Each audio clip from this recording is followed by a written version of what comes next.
கிடந்த மனம் பூவாக மலர்ந்த விதம் கந்தாவும் கருணையன்றோ. நாம் எல்லாம் இழந்த பின்னும் ஜீவன் இருப்பதிங்கே வேளாவும் அருளாவென்றோ.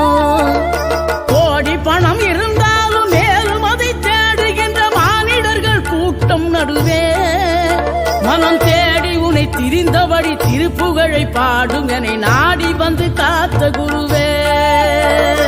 ஆசையெனும் தூண்டிலே மாட்டிக்கொண்ட என் மனதை இதமாக மீட்ட முருகா. மோகமெனும் தீச்சுழலில் முங்கிவிட இருந்த என்னை முழுதாக காத்த இறைவா.